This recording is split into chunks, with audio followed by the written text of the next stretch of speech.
So I just hit record because we do need, it's a official meeting, and because we can't have the public come, we do need to have a recorded version of it. So watch the swear words, everyone. Hey, is Kristen gonna join us, or is she gonna transcribe from this? I thought she was going to join us. She had the invitation, but I'm not entirely sure, and I'm not sure if Rick can hear us at this point. Not that it makes a big difference, but like today I downloaded the budget and then it changed twice since then. So I printed it out and it's changed twice. So at some point when we have these meetings, we have to say, okay, that's the budget we're going to work from, and then any other changes we can write them in. Yeah, if that's okay with you guys. Yeah, Doug and I didn't realize that there was a few missing pieces. We were under the assumption that some of the numbers had gotten to Kristen and they hadn't. So that's why we're kind of giving her some additional ones throughout the day. So apologize for that.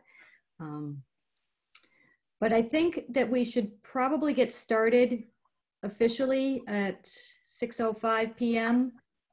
With advisory. So we should go through and just maybe all announce ourselves for the record to make sure that it's on the record who's here. So I'll start. I'm Carol Fitzgerald. Paul Gagliarducci. Doug Boyd. Heather Turcott. Richard Patello. I don't know if you heard me before, Doug Boyd. Yeah, and I tried to talk over your Alan Fritz. Great. And I didn't see you raise your hand, Alan. Oh. No, so Cliff, are you on and hearing us? I don't see that he's got any audio hooked up. And it was trying, but I don't see it there either. So yeah, and Rick, I don't know if it's gonna work. So we're gonna just we'll plow ahead with who we've got, and hopefully they can try to reconnect and join us. So yeah, go ahead, Alan. A base question. The selectmen were supposed to decide at last night's meeting whether they would formally go ahead with the regional dispatch and the ambulance. Do we know if they did decide that? I don't know, but what I've tried to do, Doug and I worked on a little bit of an agenda to try to keep us a bit organized tonight, since it's hard to have a meeting this way. So, but I have ambulance and regional dispatch a little lower in the agenda, Alan. So we'll see it what anybody knows about those when we get there, if that's okay. Okay. So just wanted to make sure people were aware at this point that the town meeting is moved to the 15th of June. And so that's the date we're kind of working back from. And at this point, we're thinking that the advisory public hearing would be on June 1st. Although I'm a little concerned about that. We'd have to make sure that we can get printing done by the time we vote our recommendations after public hearing in time to get into the Times prior to the annual town meeting. So Kristen is working on those details. So for right now, we were tentatively scheduled for the 1st, but we may have to back it up into the week prior if the printing deadlines don't line up for us. Did I say that correctly, Doug? right. Carol and I had a conference call with Kristen maybe 10 days ago to talk about these dates. And backing up from the town meeting, June 1st will work if there's enough turnaround time for the printer, and it's a new printer that we actually got a better price from than last year. And assuming that turnaround works, then the June 1st date will work for a public hearing. Otherwise, we have to back it up, and then we're running into the week of Memorial Day, which may be a problem. If we have to do it, we'll do it, but I mean, clearly it's not ideal. Right. assuming that everything is good by then and the printing company is considered an essential company. Right. So, but I do think that they are, I think that Marcus anyway, who did it last year, is working. and we could try to use them if we needed to. You know, they'd probably be a little bit costlier, and but we could try to figure that out. But it is going to be complicated, and it's particularly going to be complicated if we continue to have this shelter in place, a stay-at-home order in the state that carries us into May. And you know, it's I think hard to have some of these meetings this way and not sit down and kind of crunch numbers together. You know, so we'll see how we do. But so that's kind of the update on just in terms of our timing and our process. As you can see, and Paul mentioned, you know, we're getting there on the budget numbers. There's a few that are still outstanding that we're going to have to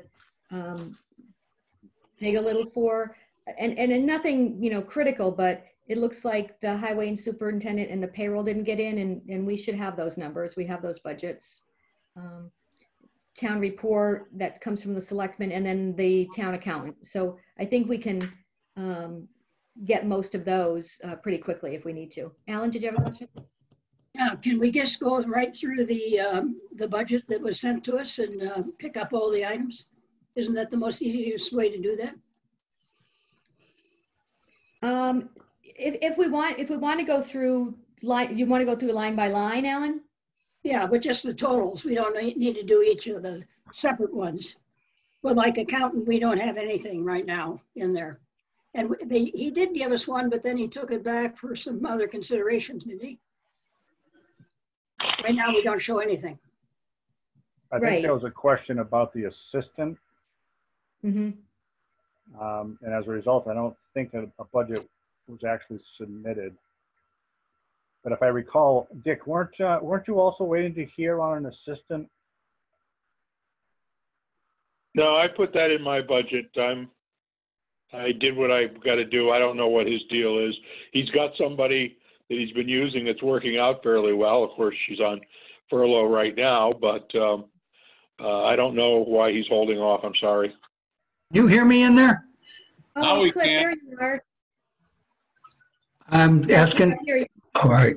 I gave my budget to Bob.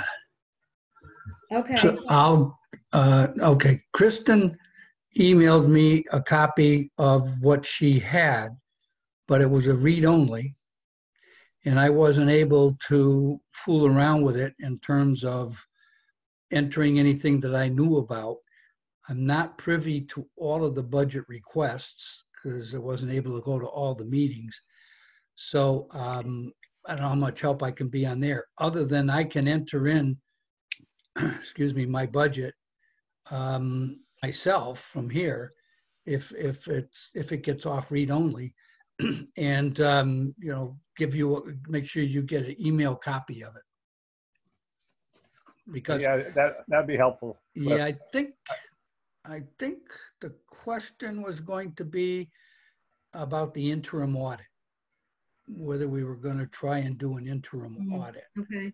And I'm pretty sure that's what the thing was. And I know that Richard's in agreement with this, that we had thought that was probably a good idea. It makes it a lot easier to answer questions of what we did last year rather than try and remember bonehead things we did 2 years ago. So that's what I think the holdup was, but I'll take care of that. I'll enter it in once I get it off read only and get you all a copy. Okay. It's Can I ask a question? I'll raise my hand. Yes. Pardon me, Paul, but it'll still be less than last year because we're not doing a full audit. Great. We like that. So I guess there was an email that went out to us from the Board of Selectmen relative to they don't want to see a tax increase. So what is our, I hate to say this, but what is our role? So when I was your superintendent, usually I came in and I had a sense whether it was done publicly or was done off the record. I had a sense of what the town could afford. So having said that, if the Board of Selectmen say we don't want an increase, why aren't we just doing a zero budget except for potentially any negotiated salary increases? Why isn't every line just going to look like it did last year? If they wanted The short answer to that, Paul, is because that's not their decision. That's not their decision or our decision? That's not the select board's decision. Is it our decision? Our responsibility is to assemble and present the budget to town meeting. The select board can disagree with what we do, which generally doesn't happen. I mean, generally it's done in a collaborative fashion and we're all working together towards the same goal. But the idea that we get a directive telling us to put in a zero budget increase, that's jumping several steps ahead, in my opinion. Let's take a look at where we are with the overall budget. Let's take a look at what the other articles are. I mean, the operating budget is only a piece of it. We have the other articles that all obviously impact the tax rate as well. And until we have that whole picture, we really can't make decisions about what to do with line items within the budget, in my opinion. So, you know, on the horizon, I think all of us, well, I'm probably not a good way to state this, but I think we probably could all agree that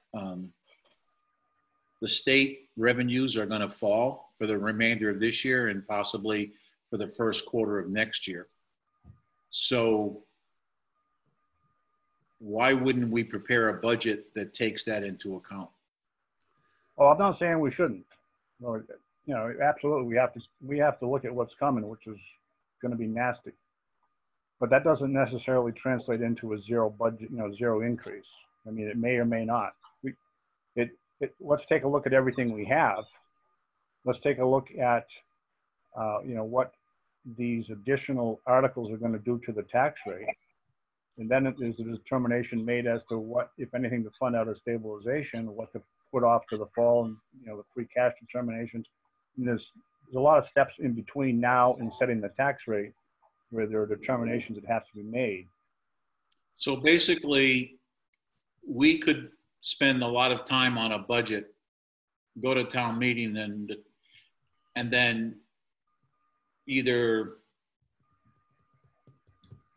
so we would then have to recommend the expenditures, right?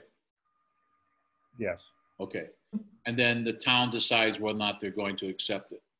Correct. So nobody makes a decision as maybe a mayor would, that would say, I'm not presenting a budget that's anything better than a zero increase.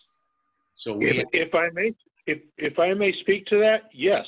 The Finance Committee, by bylaw, is charged with making that decisions. You are to assemble, present, and recommend. The one word didn't add on there. It is the five of your responsibility to do that. It is not the executive branch's responsibility. But I think that the piece for me that's missing in kind of what the board has asked or kind of, declared, if you will, is that I don't know what that's based on. I don't know if there's been a review or some kind of assessment of what do we anticipate as maybe the loss this current year, and then how do we deal with that, and then what are we projecting to be lost revenue next year, and then what are some associated expenses maybe with doing certain things. Are they having additional expenses this year due to the virus and the way people are, Dick said somebody's being furloughed. So there's some unemployment expense that we don't have. So I'm not sure that there's been a full assessment of kind of what the decreased revenue and the increased expenses are to know what kind of hole we need to fill. And also, just to say blanket, zero increase on the tax rate, they're translating that to zero increase on the budget. Those two things don't necessarily line up. But there's things in the budget that simply can't be reduced at this point. So I don't think that the state's going to tell us that we don't have to pay the increase in county retirement. We've got benefits that are increasing. Those things aren't going to go down. We've got contracts that are in place. And so, is it reasonable to honor those contracts and not give other non-unionized folks an increase. You know, those are conversations I think we're going to have. So I think it's a process. It's a work in process. It's not just a declare, you know, level budget from last year to this year, because how does that happen? There's some significant things that have to happen in order for us to roll over the exact same number on the bottom line, because all the other lines don't necessarily roll over exactly when you've got contracts and other obligations that are mandatory. If I may, Yeah. Last night they approved to put into the budget the $350,000 for the ambulance.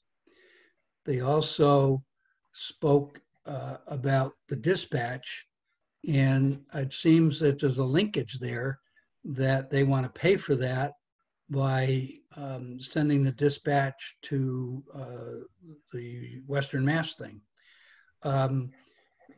If that's the case, okay, fine. We've got the ambulance with no extra cost. I'm not sure how that's all going to work out, because they want to talk to the employees, and they've got the union to deal with on that. I think they're going by what the AMA is telling them. And I think, quite frankly, my personal opinion, we are way too early in the process to say that we have to zero-base budget. We never finish our budget till November anyways. So I don't see any reason to not just move forward based on what people have projected and fairly projected, and see what we end up with. It looks like the regional school assessment is going to go down. There may be some positive things. As far as our local revenues go, I don't think there's going to change, because those cars have already been bought or being assessed. We might have a problem in 2021 with people not buying cars. That usually leads to some sort of an incentive program to make people buy cars. So I just think that we're probably, maybe the selectmen are seeing something we're not, but I haven't heard them say it, because I've listened to both meetings, all their meetings. And I do think there's a bit of an overreaction. So I'd be, like I say, I don't want to overbeat it, but I think we'd be, in my opinion, wise to just move forward on what people have requested and just watch the way it falls. We've not received anything from the state telling us that they're not going to pay the rest of this year. There are some projections in the governor's budget, but that are up slightly. But I looked at our numbers for this year in terms of revenues, and in terms of our revenues and expenditures, our revenues are running $300,000 ahead of last year at this point, and our expenditures are running $300,000 behind what we spent last year. Now, a lot of that is because, you know, Richard made a deposit of borrowing into our accounts, and we haven't spent some of that money yet. And that's could be a little inflated, but we're not hurting financially. We've got money to pay our bills, and I don't see a problem for this fiscal year. We may not pump up free cash like we're used to, but then there's other ways to adjust the tax rate based on our estimated receipts, stabilization, and I think we can do that like we always do. Do it in the late fall. With the understanding that we move ahead cautiously, knowing that we're going into some difficult times. Sure. Yeah, I mean, but all with our eyes completely open. We're not giving everybody. You're not, I should say, recommending that everybody get everything they ask for, because you don't do that anyways. Right. You know, but I just think to try and do this with such a cloud over our head right now is a little bit premature. Alan's got his hand up. I didn't know we had to put our hand up. You can't see me. You're good. Go ahead, Alan. Okay, I listened to the selectmen's meeting, I think it was 2 weeks ago, where this came up. And what I heard was they wanted to have a budget with no increase in the percentage. In other words, keep the same tax rate we have now. That was one thing. That's not the same thing as doing a zero-based budget because of all the points you folks have brought up, because we have to look at the revenues and other things. Right. And the second item in that was a suggestion that shouldn't the employees not get an increase, to sacrifice a little bit there, because so many of our townspeople are going to be hard hit by income. So why don't we have our non-negotiated town workers accept the same as last year? And I think it's premature to do either one of those. We need to go through things. As a matter of fact, I went through, and before I got the sheets from Christine, I went through and just compared it with the request, and then I had to guess at a few things down the line, or estimate a few things down the line. And I was surprised I came out with our budget items being only $120,000 higher than last year. And that really surprised me. But then I went back and looked at it, and we've had some increases, but we've had a lot of decreases also in the expenditure. And of course, one of those is the ambulance and the dispatch going, which saves us, what, $75,000, I think it is. I think we ought to go through and look at these items and come up with what the facts are before we make some blanket decision. If I may? I think we lost Carol. Carol, you there? Oh, good. Let's talk about it. So Doug's in charge. Yeah. Who is that? Is that Cliff or Dick? Dick. Yeah, go ahead. Yeah, go ahead, please. I'm sure Carol will call back in. To restate a couple of points and to bring up a couple of new data points here. We can't say enough about the fact that we don't set the tax rate until September, and we're a lot smarter in September. The caution that the Board of Selectmen is trying to impart upon us is a wonderful opportunity not to have any of our departments have a large increase in their level of service. This wouldn't be the year to put a wing on the library, I guess. But other than that, we still have to function as a government. I'm a little concerned about the idea of no raises for non-union employees. We have a lot of union employees, and we'll have a lot more if that policy continues, if the policy is that they get treated differently. I went back and looked, and on the non-union employees, even with a huge increase we have because the fire department is in that non-union category, each 1% is about $10,000. So taking away the 2.5% that we talked about at the budget kickoff meeting is a $25,000 number. And I really don't think that's enough money to make that many enemies. Dick, I share that view. I mean, that the issue of equity is it never ends. Trying to maintain parity between the two different classes of employees. You never achieve it completely, but we have to keep aiming for it. And I think by treating people differently, you're just inviting all kinds of problems that are going to cost a lot more than whatever those raises are going to cost. Yeah, that fire department could be a union shop in 7 days. Mm-hmm. So Mike, but going back to Mike, I'm still on a learning curve here, but it seems to me though, we could take two routes and we could keep them in parallel. One route would be take a look at the current budget as it is with the request that all the department heads have given us, and then make a determination on what that budget's going to cost in terms of oh, you're back. Like Cliff said, we got to look at all of the other sources of revenue we have. And then there's another way to maybe that we should be looking at it just in case. And to me, that would be the only thing that only thing that will move in next year's budget will be negotiated salary increases, fair treatment of the non-union people, and contracts, and other things that we have no control of, such as the assessments for the pensions and all that type of thing.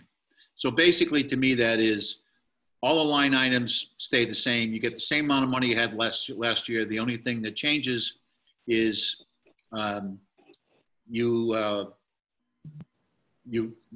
employees get to get a raise if that's it. So I'm just wondering if we should at least be looking at worst case scenario and also looking at the budget as it is. Yeah, I think that makes sense, Paul. And to Alan's point, once we have all of the line items assembled and we have the whole budget in front of us, find out what the net impact of that is. And then if we can save a little here and a little there, then, I mean, it makes sense to do that regardless of whether we've had this catastrophe on the state level or not. Yeah, I guess I'm just saying, Doug, that, maybe we just ought to set a, two budgets. One would be taking it as we normally take a budget, look at each of the requests, make a determination if that request is, we can afford it, if it's valid enough, and then move it forward. And then, but the other one would simply be, it's the same amount of money as last year, except for the following things that we have to deal with. Mm-hmm. And yeah. If I may? To me, that's sort of a level funded budget, as Carol said. Now, I'm back on, guys. Yep. The worst case scenario is, having dealt with the budgets that I had to deal with is, we would get our assessments, for example, pensions and that stuff, Blue Cross Blue Shield, or whatever the number, whatever the carrier was, and we had no control over those. So where do? You go back into the line items and you start to cut. And so that's the worst case scenario. The worst case scenario would be, the third approach would be, you don't even get what you get last year. You're going to get less than you get last year. Yeah. So I don't think we're there yet, like Cliff said and Dick said, but I think we ought to be at least be looking at a couple of potential alternate situations. I guess that's where I'm coming from.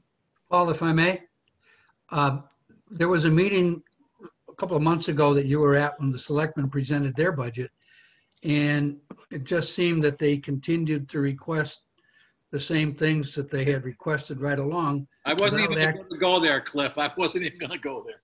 Without even spending all that they had from last year. Exactly. Well, there's a good place to start, rather than trying to do it on, I don't want to say balancing the budget on the backs of our employees, because that's such a trite old phrase, but they didn't seem to, of course, we're in a different time from then, but they haven't sent us an amended budget, have they? No. I think it's fair to say that we can squeeze, a certain amount of money out of just reducing expense line items without actually impacting anybody's services. I mean, I think it's fair to say we can do that. I agree with that. I'm going to digress for a second. Tells you what kind of a life I got. I watched a advisory board hearing from Wilbraham on their public access, and I watched them for 45 minutes beat up a librarian for $10,000. And I asked Nancy about that when I saw her. What the heck? What'd you just give her $10,000? She said, "We don't have the money." That's how tight they are in their budget, especially with the hit from the regional school. Yeah, Wilbraham's in tough shape. Yeah, so we're not doing that to our people. Try not to. Well, there was past years, Cliff, that we did. Yeah, I hear you. Well, the school's laying up, what? They're getting 12 full-time people leaving? Yeah, that's a combination of a vice principal, a few teaching staff, and some non-teaching staff, from what I understand. Carol. Yeah. Carol. Alan, go ahead. Yes. I suggest we go through the budgets by what Kristen gave us and find out where we're at on that. I think we're in better shape than one might consider if it's just seeing the way the world's going. And Doug has brought up some good things that are going to increase our income. So I would suggest we go through the things and see where we're at, and then go back if we feel we have to, and look at where we can cut. That's right. Alan, I'll just interject that, Alan, I apologize for interrupting you, but when you talk about extra revenues, the selectmen are signing contracts of negotiation with these cell tower folks. And that generates a certain amount of revenue that we don't even have an access to what that's going to be. So I think, excuse me, Cliff, do you mean the solar fields? Yes, they're negotiating contracts with them. Right. Okay. You said cell towers and. Oh, did I? I'm sorry. Right. So, you know, if they're going to ask for a zero-based budget, shouldn't they be coming back in with what they're expecting? Carol, where'd you go? I'm now on two screens. Carol, mute one of them. We knocked Carol off her chair. Carol, we're going to have to call 911 for you. I know. Carol, what the heck are you doing? Well, and Doug, if I may talk, Doug pointed out in a response to Bob Marco that we're looking at new growth of $175,000. Is that new taxes? And that's a conservative number from the assessors. And that is compares to only 60,000 that we put in last year. Right. So we got another 115,000 there. Yeah, And then you point out the solar fields also that we got money coming. And of course, the reductions in both the school budget and in their mortgage. So we've got some good things going here. I agree. I think we ought to find out where we're at now rather than jump in and make a single decision on which way to go. Right. Just to that point, Alan, I would suggest before we go over the budget line by line that we wait for that to be completed, because Carol and I had a couple other things on the agenda that we wanted to touch upon in a larger sense before we get down into the actual line items. Does that make sense, Carol? Yeah. Can I make one more comment on our previous discussion in addition to what Paul was saying? I like Paul's approach about, coming up with an alternative. It's a very slim budget in case we don't know, because we don't know what's going to happen. But probably the easiest way to do that is to default to, okay, we'll talk about that in September. That, if you have something that you're not sure which way to go on a particular department's budget, to take that item and say, we'll readdress it in the fall when we know more. Allows us to have the leanest possible budget at the annual town meeting, and we can always go back and look at those items when we're smarter in the fall. Mm-hmm. So Dick, I mean, that's generally not something that we do, is we vote the budget and then we try not to revote line items. So are you suggesting like revoting line items in the fall based on what we know then? I'm suggesting it's possible. We often do it with capital things, that second cruiser, well, let's put it off until the fall when we're smarter, but what I'm suggesting is that anything that's an increase in services of a department, I don't know. I know the building department was looking for more hours for stormwater or something. Well, it'd be really easy to say, let's push that off until the fall town meeting, and so we know more about everything. And yes, it might be to a line item. We could do that in an article. Okay. I just think it gives you a way to say not now instead of saying no. Right. Maintain the flexibility.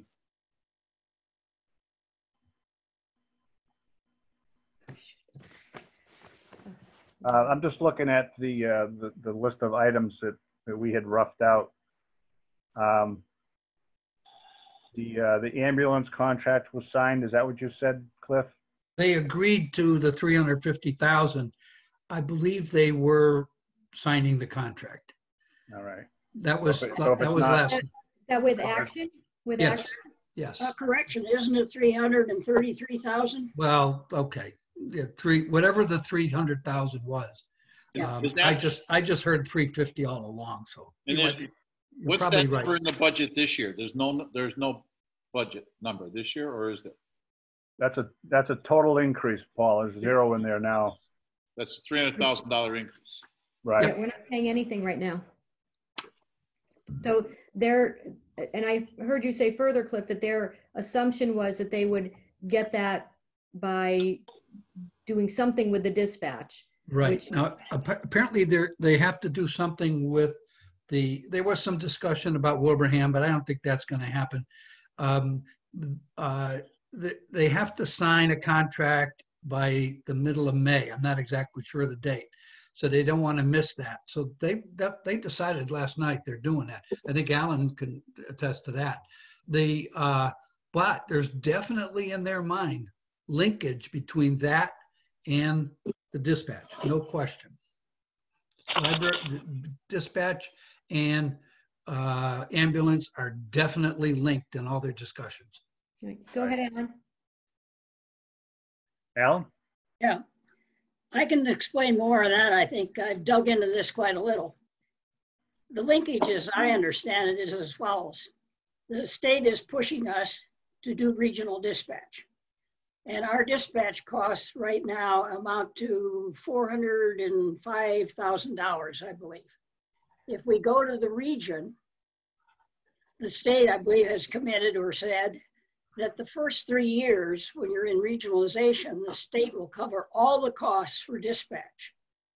And therefore, we save $405,000 if we join the region, at least for the first 3 months, or the first 3 years. After that, the people in the regional dispatch have to start paying in. And that goes over like a 3-year time period that the state will no longer support it with money. So for this year, for instance, if we do regional dispatch, we can save $405,000 through the direct savings plus the overheads that Dick estimated. Having gotten that, then we could sign the contract with the ambulance company, which amounts to $333,000. So we would, in essence, be saving, what, $75,000 on that. And that's how they're linked together. Yeah, there'll be Now, some. eventually, this is kicking the can down the road as far as dispatch. We are eventually going to have to put in our money for dispatch to the regional organization. But for the first 3 years, we wouldn't have to put any money into dispatch at all, from what they've said. Yeah, it seems as though the future estimates would be in the 100 to 125,000 range. Yeah, so there will be a savings, Yeah. even when we're paying our full share and getting no more money from the state in year 4, 5, and 6. Right. Now, the problem we have is if town meeting approves the ambulance and then doesn't approve the dispatch. Right. Well, then Well, that raises becomes a huge hit on the taxes. Right. But there is conversations, I think, with Wilbraham, and the savings would be the same whether we were with West Mass or with Wilbraham. So I think that, from a town perspective, the Wilbraham option is probably a more palatable option for folks and might be more likely to pass because it's more local and folks would feel maybe more comfortable with people knowing the town better than somebody working out of Chicopee. Yeah, according to Bob, though, there is some reluctance in Wilbraham, and the selectmen were supposed to discuss that at their meeting last night and let our board know what their decision was. So that decision's probably out there somewhere. There was. I would think that Wilbraham will have some interest because they would be experiencing savings as well, because their dispatch, which they're paying 100% of right now, would be part of the subsidy going into the region. Mm-hmm. So, I mean, there's a benefit to both towns from combining. Yeah, but I think the region needs 3 towns, not 2. Well, that was what we were originally told, but apparently Jeff obtain some additional information that 2 towns might be acceptable to the state. Oh, By the way, just on a point of information, where does the dispatch expenditure show up in the budget? it doesn't. It doesn't. Where is it? It's embedded in the police. It's built into police salaries. Okay, thank you. General salaries, police? Yeah. Yeah, he probably knows the number, but it's not voted separately. These are one of the lovely things I love about this budget. And that should be separated. People should know what we pay for the police office and what we pay for dispatch. I think If that's, you look, if, Paul, I if think you that's look at the, actually in the supporting documentation that Jeff Yeah. submitted to his budget. Okay, and then I have some facts on that. that's okay, Alan. The second question would be to Cliff or to Dick. So when we go to the ambulance, is that we going to create its own account? Yes. Well, We have a line item now for ambulance, which is 0. Okay, and where is it under? Fire? No, well, A separate line item. Where? yeah, under the new accounting system, I can't remember, but it was in general town services. All right. It's a line item number 34.0 ambulance, and this would be a new expense. It's been Okay, 0 in the past. Thank you very much. Cliff made the comment about what happens if the town meeting disapproves dispatch and approves ambulance. I'm not the legal expert, but I don't think the selectmen need the town meeting to do the dispatch. There's no appropriation involved in it. They might be able to sign that contract without the town meeting. The ambulance, certainly they need an appropriation to exercise that contract. Or except if town people might not accept the lower police budget. Right. That would be the way to veto it. Yeah, I think you're right, Dick, because I think that there was some controversy about that, a while ago. 2 years ago. Yeah. Yeah. I have a Alan? comment on that. I agree with that. I think, to my way of thinking, without being a lawyer, I believe the Board of Selectmen can make a decision to do dispatch, to go into regional dispatch, because it doesn't involve any new money and it actually saves money. Now, maybe the town meeting will object to that and veto that, but I believe in the first place they can go ahead and do that. One of the important things is, what is the date that they need to decide for us to go into a regional dispatch? And it doesn't make any difference whether we go into the one in Chicopee or we go into a one in Wilbraham. The savings for the town is the same. We lose the salary of the 5 dispatchers we have, plus the overhead costs that Dick has calculated and already communicated. I believe the deadline is May 15th or 18th in that area, Alan. And is that the deadline for going in the Chicopee group? That's my understanding. And when would they implement that? If we decide to go with them, when do they actually implement a regional dispatch? Well, it would be effective first of the fiscal year, but they would sign. Is that already agreed on? That it is effective the first of the fiscal year? Yeah, that part's true, yeah. But Okay. again, it's all subject to appropriation. Can I pick up on that? So the selectmen signing an agreement on the ambulance, is that contingent upon town meeting approval? Absolutely. All right, so that the contract is written that it's all contingent upon town meeting approval. Subject to appropriation, yes. Okay, so Now we they're did ask, let me comment on that. If we're not having our town meeting until the middle of June, that allows only 15 days to go to the ambulance company if we wanted to start at the beginning of the fiscal year. Yeah, but I can't say this is for certain, but it seems like all state activity has been moved forward several weeks and months. When the taxes are due is the same, but when they have to be paid has changed, and everything is moved forward to June 30th. So whether or not that also gets moved forward to June 30th, I don't know, but it's a good point. 2 things. First of all, on the ambulance. On the ambulance start date, it doesn't have to start on July 1. It's an upgrade from a current service we already have. So if it started August 1st, it wouldn't make any difference. Secondly, the savings on dispatch are not going to be what is promised. There is going to be unemployment costs, and there's going to be costs for additional clerical staff to staff the windows. He's not going to save quite as much as he's saying. I'm not saying there won't be a huge savings, but if there's another $100,000 in hidden costs involved in this, I would not be surprised. I agree with that, because he's not going to leave that brand new station dark. Yeah. No, those are the details that have to be worked out. Well, has the police chief worked out something on that? Because he, in the figures that he gave to the selectmen, he only included the salaries of the dispatchers and some little overheads that they have in that. And then, of course, Dick figured out the overhead costs, like contributing to retirement and so forth. And the two of them together, both the overheads and the direct costs to the personnel, come to that 405. But he did not put anything in for adding somebody to sit at the window so that there'd be somebody to talk to. Walmart greeter.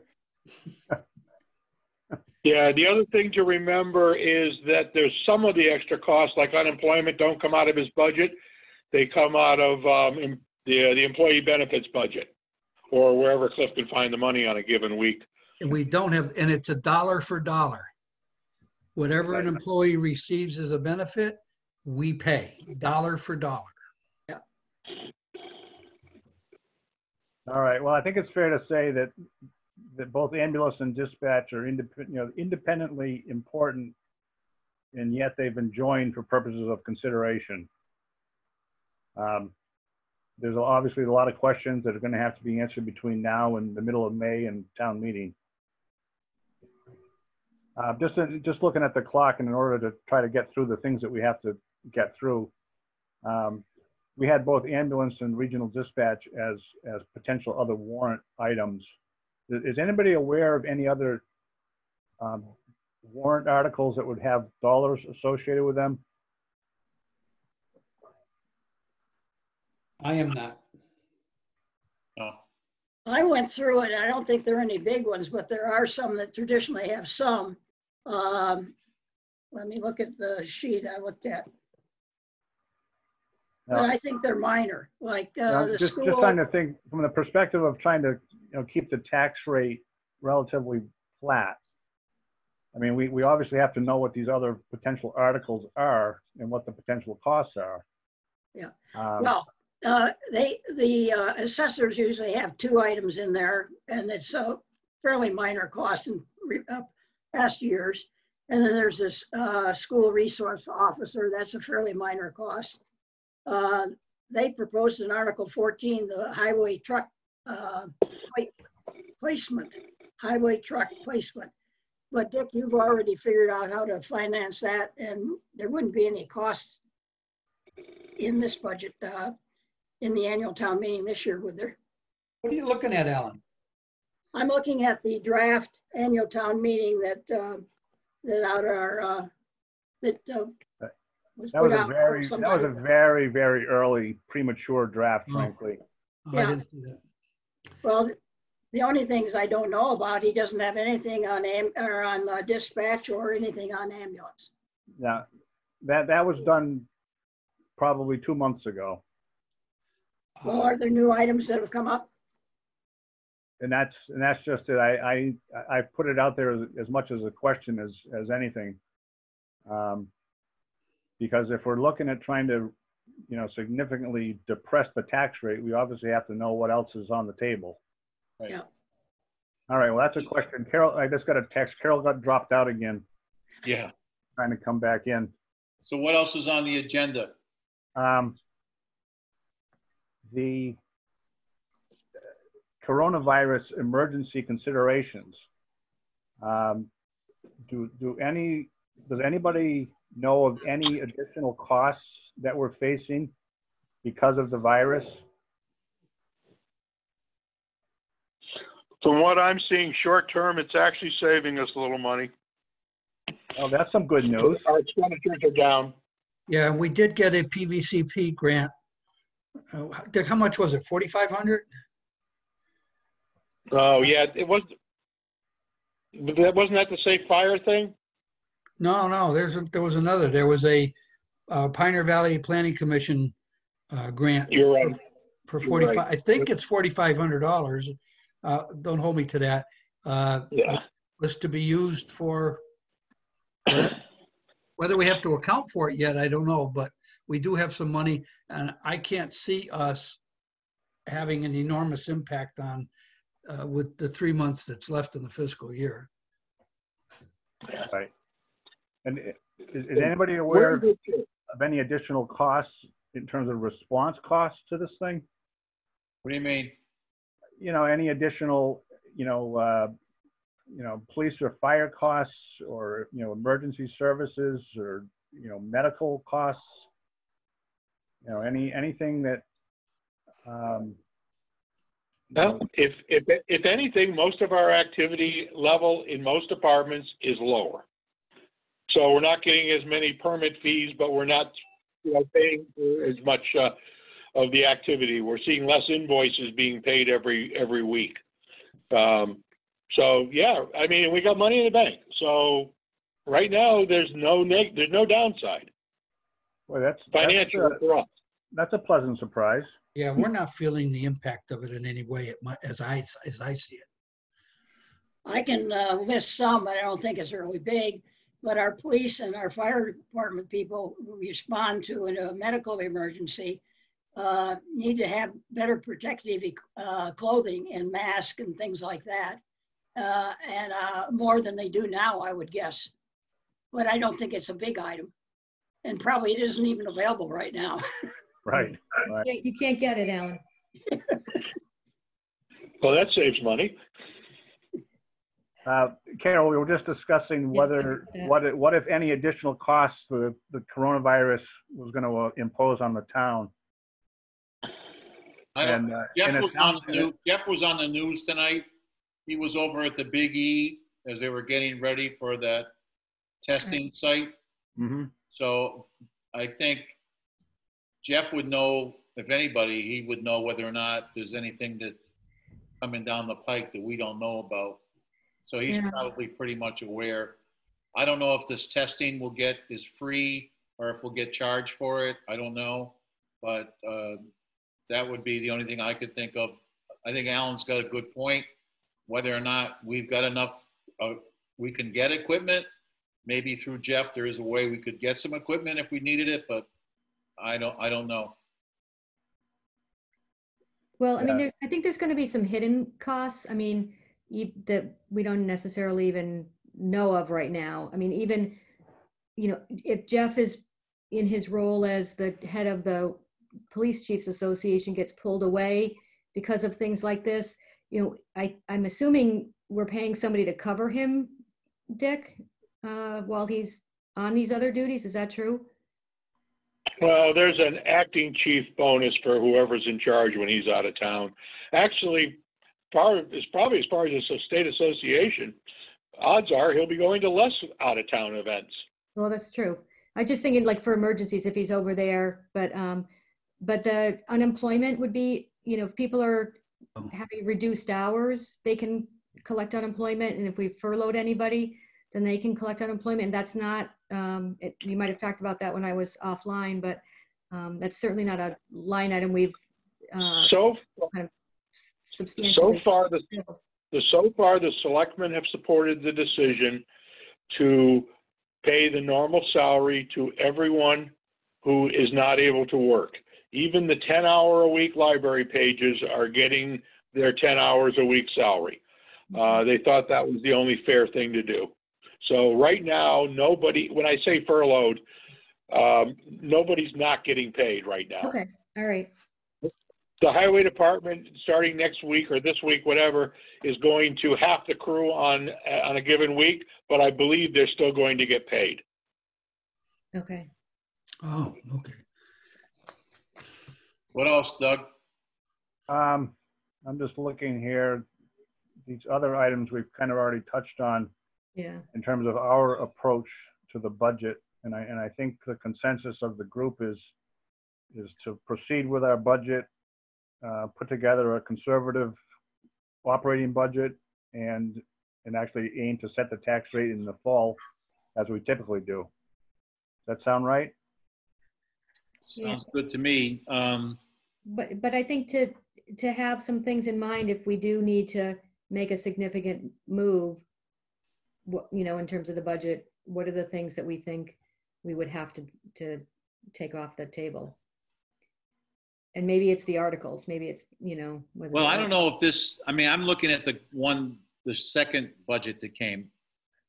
And obviously the ambulance is not in there. And I don't know, sure, after all the discussion, what the real cost of that's going to be versus vis-a-vis the dispatch issue. But it looks as though the budget bottom line, 14,045,815. Is that correct? Yeah, but that didn't include the county, the pension, which was 600,000. Okay, what was in there for the county pension? Nothing? Nothing. Not even last year's number? No. No. We didn't put that in even as a placeholder. No. Okay. Okay. We just know got what this. the county We got this the retirement same time number is? everybody did. Okay. So the only other question, if you just do me a favor, those of you who have it, could you look at the school department budget, 69.0? Right.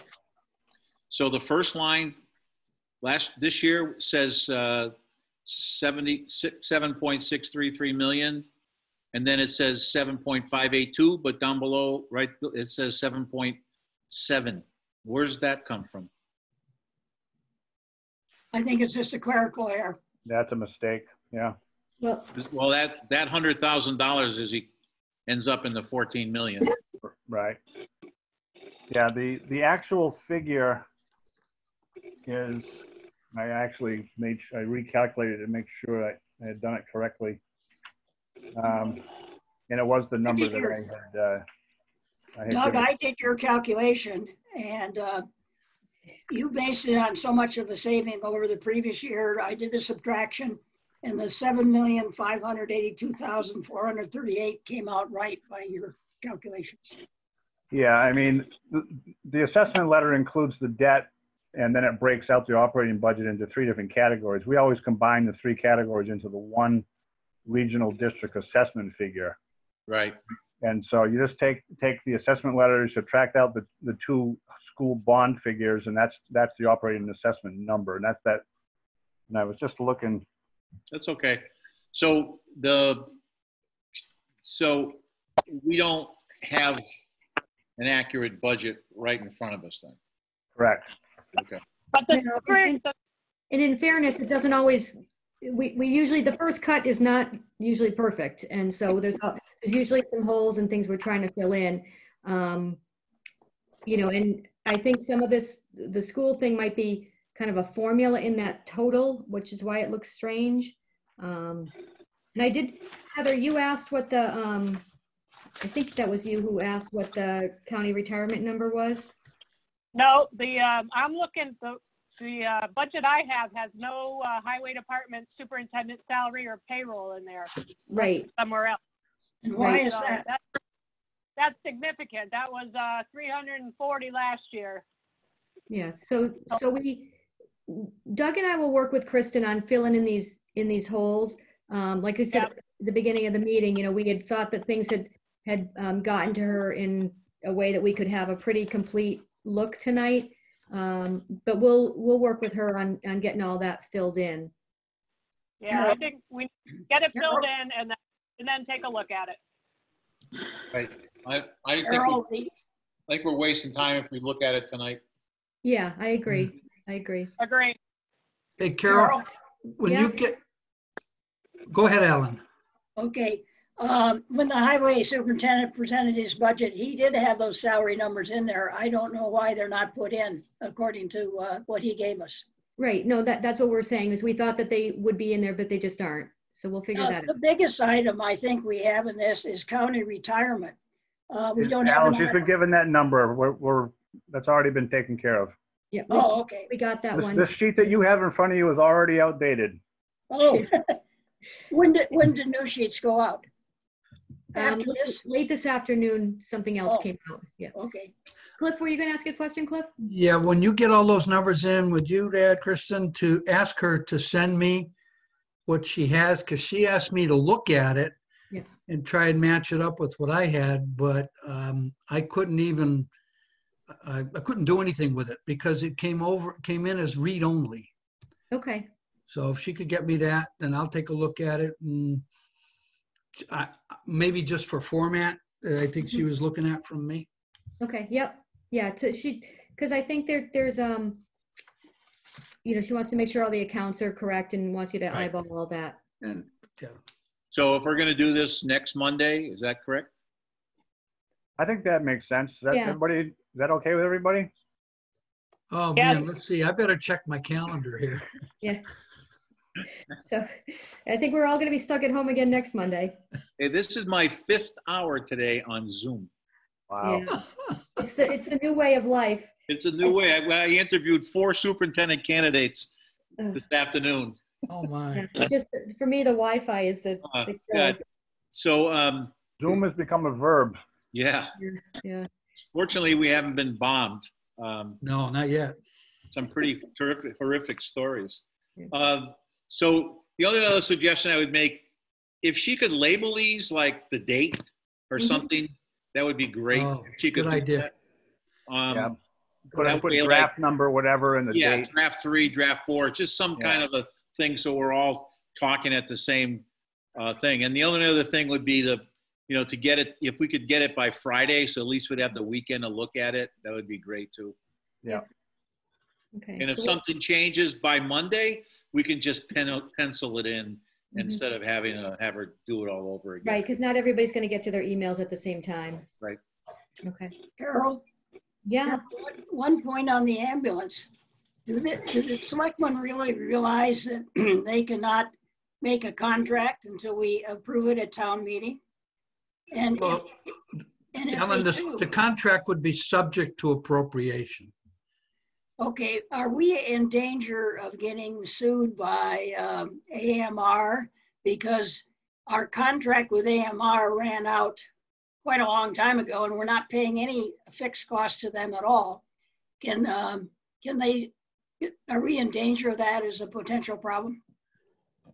That's above my pay grade, Yeah, Alan. I would assume not, but I don't, that's not my Alan, call. why don't you make the calls and report back to us next week? Well, this is a question the selectmen should be considering. Well, And they may be, we just don't know about it. Yeah. I haven't heard him talk about it though. Yeah. And I've been listening to the meeting, so. Doug, did you talk about the school issue? No, that was the last item.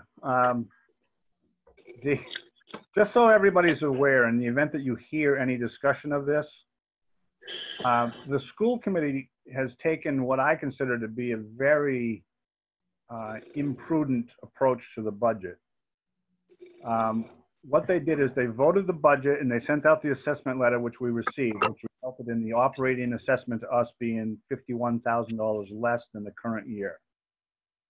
At the same time, they had a discussion, they being the administration and the school committee had a discussion with Wilbraham Finance about increasing the assessment with a supplement. And it would be a supplement of $275,000 from Wilbraham and about $71,000 from Hampden, which would result in a net increase to us of about $20,000 over the current figures. Now, that was done that way because Wilbraham would fund their portion of it, the $275,000, out of their free cash.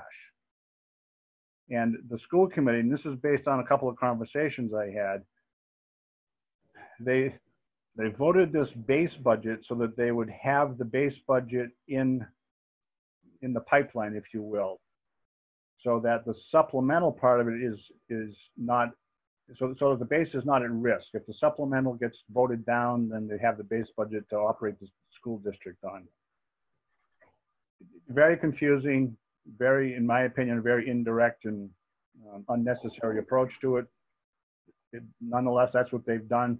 Carol and I have had some discussions about this, disappointed, frankly, because the reasons for having the budget subcommittee with the school district is to avoid these kind of problems. They went and did this without consulting with us. So in the event that you hear any discussion, there's the potential for the school committee to take another vote for a supplemental assessment. Whether they're going to do it in light of what's happening, I don't know, but you know, that's out there in the ether. It's being kicked about. I don't know what the current status of it is, but now you know as much as I do about it. So, Has the Wilbraham Finance Committee approved that approach? Yes. so in effect, they're having a 2.5 override without really having a 2.5 override. Good point. In a sense, yes. Yeah, because they're asking you to approve one budget, or at least send that budget to town meeting with the potential of saying, oh, now we found some money, so we're going to ask you to add another $70,000 on top of it, or 20,000, or whatever the number is.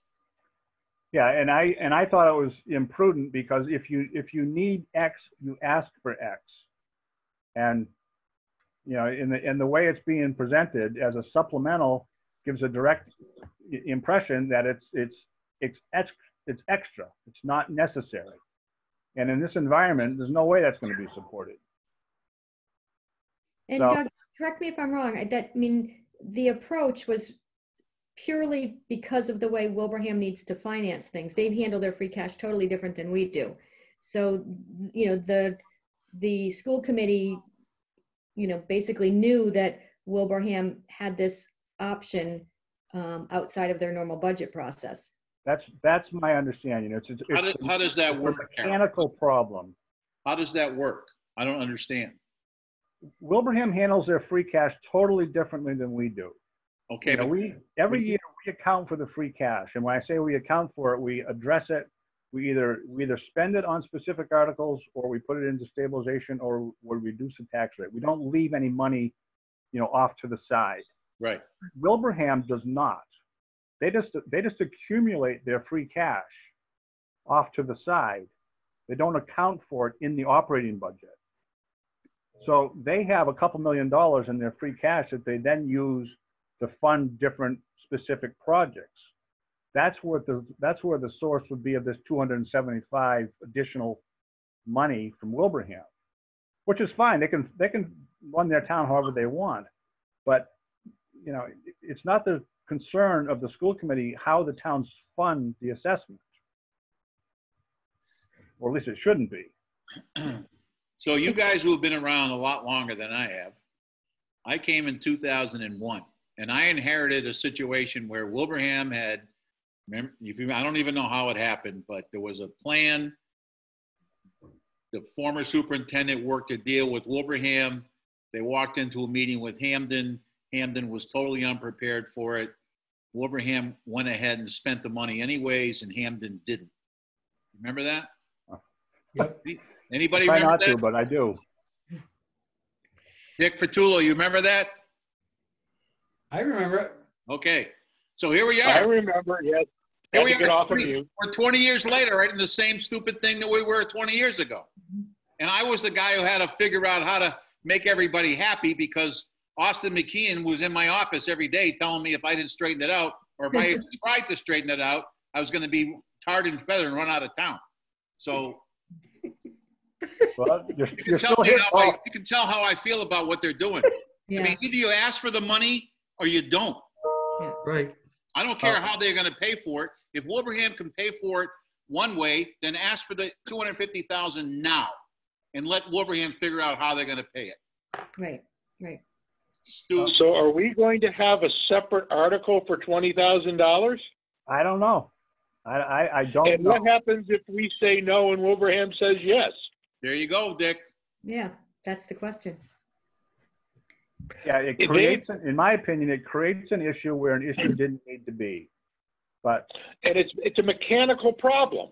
It's because Exactly. they can't write the friggin' motion to do a transfer and an appropriation? Come on. Right.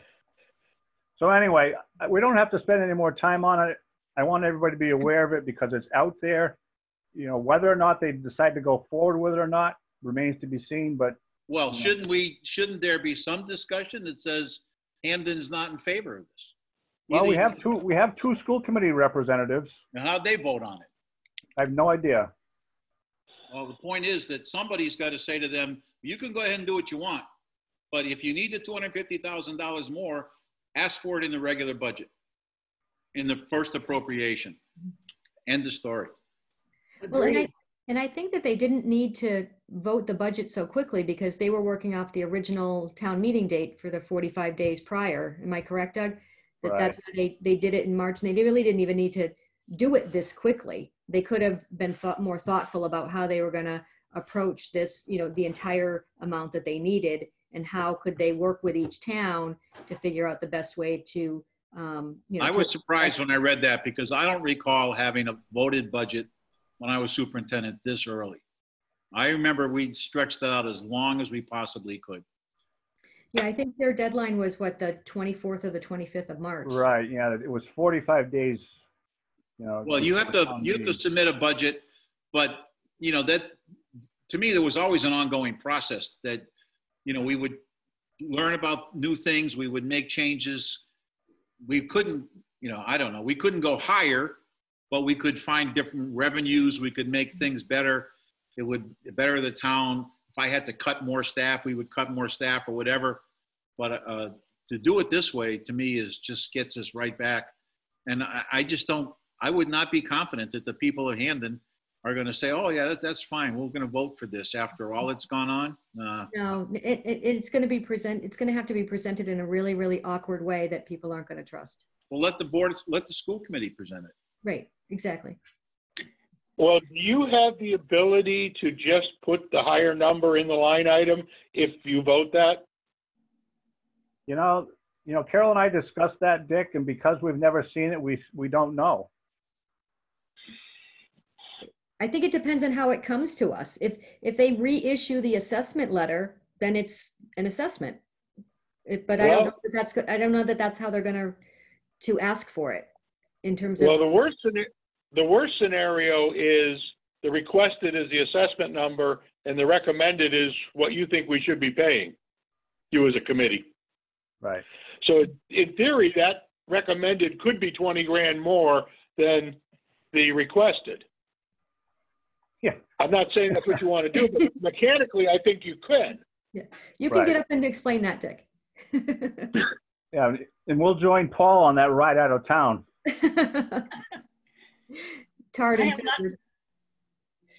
Alan Fritz wants to speak.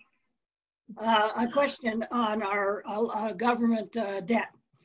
We have 3 items there now: Green Meadows, Minnechaug, and Police Department.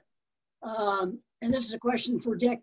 Is there going to be anything there regarding the radio system or the truck this year, or are you handling that financing in a different way? Well, what we did was took that 500,000 and change in short-term debt, and we did a 1-year note. So that gives us total flexibility on how much of that note we want to pay down this year. And we actually don't have to make that decision till fall if you don't want to. If you want to pay the whole thing off, that's great. If you want to just put 100 grand down, we can do that. We designed that flexibility intentionally because it was looking like a lot of capital stuff was coming up in last year and next year. So we weren't sure what we need to do if we needed to package into a bigger bond. The other thing to remember is I'm sure Dana's going to be back for another couple $100,000 worth of trees as well. Mm-hmm. And we did kind of make a commitment last year to put some money back in stabilization. Yeah. But you're saying at this point that you wouldn't put anything more in debt for the annual town meeting other than those 3 that are already shown on the sheets? I'm saying that those 3 are mandatory, and your committee has the option to decide either at the annual or at the fall how much you want to put towards short-term debt. That's your call. Okay. But we do have to pay the interest. And that's you know, that's fine. That's not much. All right, well, that's the end of our list. Anybody have anything else to put on the table? Nope. Good, we Oh, solved yes. no problems. Yes, I have one. I have something. It would be very helpful to us to know where we're at if we got the, what do they call it? The estimate of money available. What the heck is it called?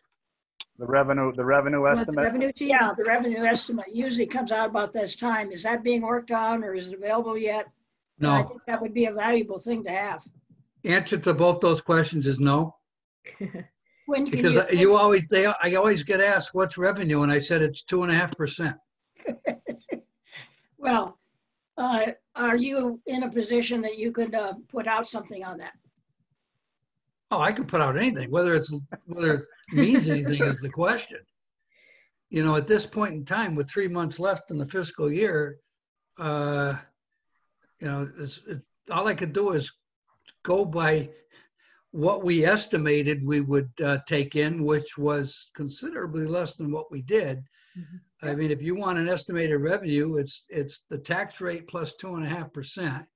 And then whatever we think we could get from extra estimated receipts, which probably would not be as advantageous in the coming next couple of years as it's been in the past. But I mean, revenue sheet, to me, it doesn't I've never made sense to me why I made it out a revenue sheet. Because Well, I noticed that last year you put one out on April 22nd. Well, And okay.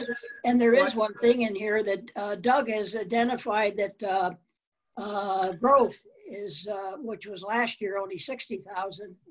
He's identified 175,000. So, oh, good. So I got 2 more weeks before I have to put it out.